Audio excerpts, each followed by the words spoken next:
それじゃあ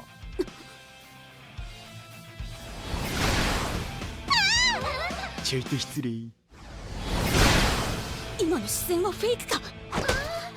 待て貴様。ああそうだ紫。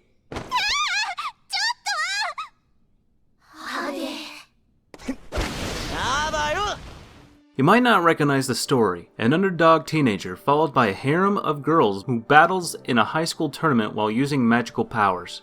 Honestly, it's a generic plot. That is probably the most cliched premise in anime history. So whether you like a well-established romance story, school life, cute girls, or battle tournaments that involve magical powers, here is a list of the top 10 anime where the main character transfers to an elite school and becomes overpowered. Now as for the irregular Magikai and Trinity 7, I will not take those two into the list for this one, so before we begin, be sure to subscribe to our channel and click on the bell icon, set us all to be notified about our latest videos.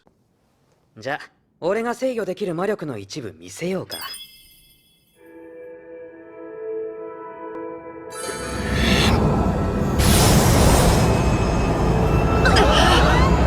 ごい密度です。嘘、こんなに濃いの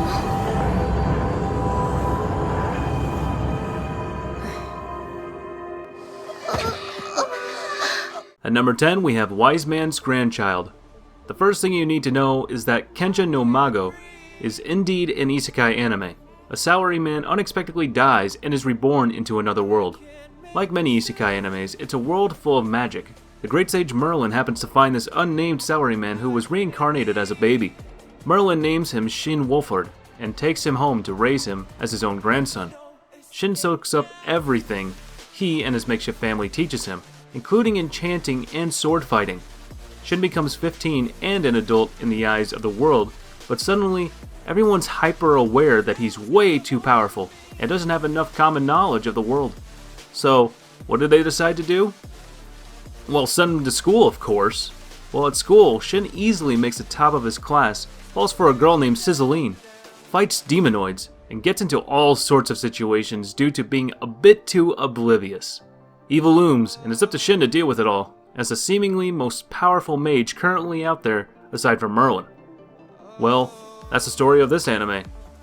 Nothing new here if you want a true isekai, and nothing that's more fleshed out. It's probably not the anime for you. Kenja no Maga is a different kind of parody isekai anime, and one that's sure to cause some rifts between people who love it and hate it.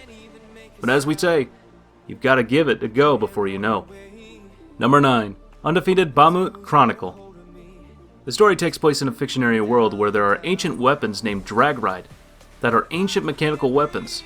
5 years ago, the protagonist named Lux was the prince of the Empire, and he was also known as the strongest Drag Knight. The Empire was destroyed due to a revolt. Now Lux is known as the weakest undefeated, the Drag Knight who doesn't attack. Due to some reasons, Lux ends up entering a school that raises Drag Knights, then falling into a girl's bath. And what do you know, it's the most important girl in the kingdom. He then has to fight her for some reason to gain entry into a girls-only school to learn how to use his mech. Let's not forget that he is the biggest badass in the kingdom and single-handedly overthrew a regime, literally a legend among people. This is the story. Not bad though. If it was a little more serious, I think it could have been an anime that would please more audience than this. One problem is how ridiculous things end up, and how all the girls want to be with the protagonist so badly. But if you think about it, it's very common in the harem anime genres, not saying that it explains why. I think if a harem is built in the correct way, it can be pretty good. Number 8. Freezing. The story for Freezing is set in a semi-futuristic world where humanity is under threat by interdimensional aliens called Nova, and young girls, augmented with superpowers named Pandora, are tasked with fighting them. It's actually about a Pandora girl named Sadalizer, who doesn't want to be touched by anyone because of the trauma she had in her past. But then she gets to see a transfer student called Aoi Kazuya. She starts to get a feeling for Kazuya and let him touch her body.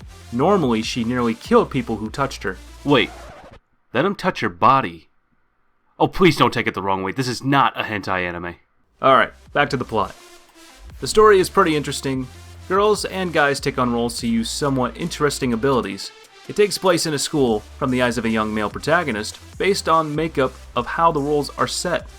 It's normal to see younger males pairing up with older females. A typical fan service harem anime was easily revealed when the main roles were given to sexy teenage girls with giant erection fetishes for younger boys.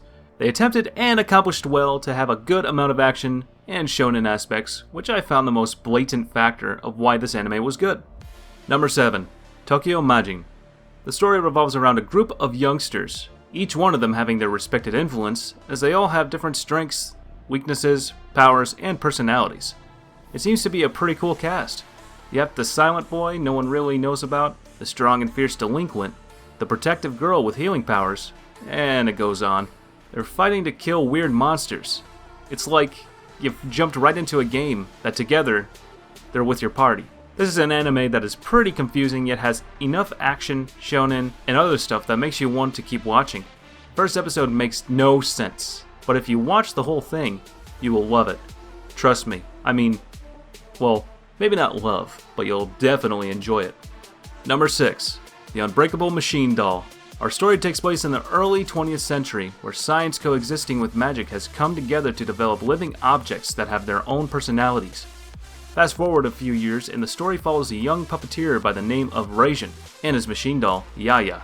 The two must work together to achieve the title of wise men at their academy, a sort of king capable of almost anything. The only problem is that due to Raijin's poor grades, he ends up in the second last for qualifying in the Battle Royale, out of thousands of students, and only the top 100 students can participate. At first, the plot focuses on Raijin trying to be the wise man by winning the Night of Walpurgis, the festival, held by the Puppeteer Academy he was enrolled into. Originally, our hero was driven to be wise man by the need of vengeance, where he vows to kill his brother. Instead, as the series progresses, Raijin was thrown around into the family feuds, interfering with automation production in the world, and entering a mess of harem with almost all the girls in the series. Number 5. The Daily Life of the Immortal King. I have low expectations for Chinese anime, as they don't have a high production level historically. Out of all the Chinese anime I've seen so far, I can say this one certainly has come the closest to traditional Japanese anime in how they handled production. The story of this anime is pretty mediocre and it's cliche. I don't really mind that though. That said, I can't say the story is good, because it's really not. Anyway, spoilers ahead. The story is about an immortal dude who can clap anything in his vision in one shot, and defeated a major threat to the city in one shot of 50% of his power. He changes people's memories to make it look as if this other dude does everything, and he does nothing. A beautiful, strong girl, as always, falls in love with him for his insensitivity? I'm not sure, but these scenes are pretty well written, so I'm not going to comment. Overall, the main character is a fucking overpowered dude who can do anything. Now those who have watched this anime, please tell me in the comments below, can this guy defeat Saitama? Number 4, Seraph of the End series. In this anime, a mysterious virus occurs and kills every infected human over the age of 13. At the same time, vampires appear and take the remaining children, including the children of Hyakuya Orphanage, under their wing, to the great dislike of our protagonist, Yuichiro. The children are used as livestock for vampires. One day, one of the siblings, Michaela, convinces the orphans to escape from the vampires. Michaela stole a map from a noble, which he's convinced will lead them to freedom. Unfortunately, this noble vampire, Farid, was just fooling around with the children by letting Michaela steal his map. Just before the children can make it to the outside world, Farid kills the majority of the orphans, letting only Yuichiro escape. This event is basically what feeds Yuichiro's hate for the vampires, and his desire for revenge after Yuichiro's escape. He ends up joining the army to pursue his goal, and this is an enjoyable show, and a good example of a great vampire anime. If you like dark anime, this one is for you. Number 3. Tokyo Ravens. This show is about a teenage guy named Harutaro, who can't see spiritual spirits like his family. Then, he runs into his childhood friend and the Onmyuji. Drama starts from there. Afterwards, he moved to Tokyo and attended a school to hone his Onmyoji skills. This is where the plot starts to fall apart. During the few episodes of the series, it started off with action, explosion, and magic. However, instead of continuing the action, the plot decides to throw a long, laid-back school life series. It's a nice touch to show their school life and how normal teenagers interact. Okay, it might just be your typical good versus evil run-of-the-mill plot, where magic was involved, but unlike the typical run-of-the-mill kind of thing, this has romance. It involves an incest where it was among cousins, and it has a lot of suspense as to how each climax comes about pertaining to spiritual disasters and those kind of scenarios. However, the whole plot was all about Harutaro and Natsume. Well, it may be overhyped, but then again, seeing Natsume's dedication towards Harutaro basically makes this plot really good, or good enough. Personally, I love this, whether it's because of the laughable, lovable everyday scenes or the dramatic action scenes. Tokyo Ravens is an all-around masterpiece in my eyes. Number 2. Full Metal Panic. This series follows a member of the Mithril organization, Sosuke Sagara. He has been assigned with the task of protecting a high school girl, Chidori, from terrorists and other bad people. To do this, he has to enroll in her school. Of course, when Sosuke is a stiff with no experience or knowledge whatsoever when it comes to socializing with other people, trouble is predestined to arise. The story of this anime series is pretty good. In one moment, you're watching an intense and serious battle situation where giant robot fights it out with futuristic technology, and in the next you're watching a really good high school comedy. This series changes between these two a lot, and it's well done, because you get a mix of genres, varying from mecha to high school to comedy, and it's all at its best. This makes the story really enjoyable. There's one flaw, however, and that's the open ending of the series. But then again, it has a sequel, so I'm okay with that. And number 1 goes to The Classroom of the Elite. The story takes place at senior high school, a top-of-the-line prestigious school where the students are almost guaranteed success in life.